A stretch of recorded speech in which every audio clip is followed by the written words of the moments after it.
So here are my video settings for the Sony ZV-E1. As a background, the Sony ZV-E1 is a camera that I do 99.99% of my content creation and video work with. So I need to make sure that the settings that I use are dialed in specifically for the purposes of whatever it is that I'm going to be filming. Now, for talking head videos, like the one that I'm doing here, that I do for things like Instagram and TikTok and YouTube, the main settings that I'll use for this camera are the file format will always be XAVC S 4K. So that's the kind of codec that I use because that's one of the best in terms of quality versus kind of file size. There is all intra in this, and if I want to shoot really high quality, like capturing the maximum amount of detail, I will switch it into the all intra mode, but that does have larger file sizes. So I sometimes compromise that tiny bit of quality for just compatibility. Second up, in terms of the movie settings that I have, the frame rate that I will always record majority of my content in is 24 FPS or 24p. I use the NTSC format even though I'm in Europe just because I like it better. Anyway,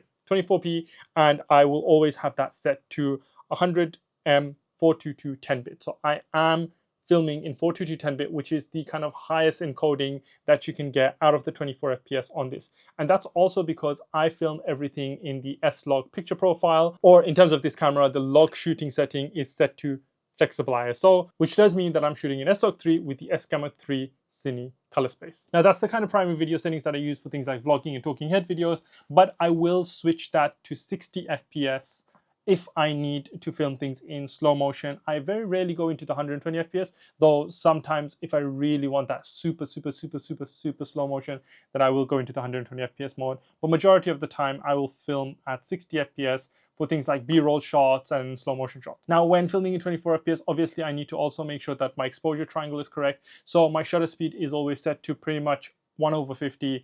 My ISO is set to the base ISO that the camera can offer, and that is 640 for this camera. But in low light situations, I do pump that up to 12,800 because it can. You still have a second base ISO for this camera at 12,800. This thing has the exact same sensor as the FX3 and the Sony a7S III, so it has that amazing low light capability.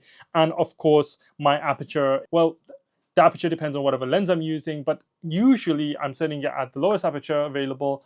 But depending on the scene, I will pump that up in order to get more of a wider focus area or change the depth of field depending on what it is that I'm going to be filming. And there you have it. That's in a nutshell the kind of settings that I use when filming and shooting video content.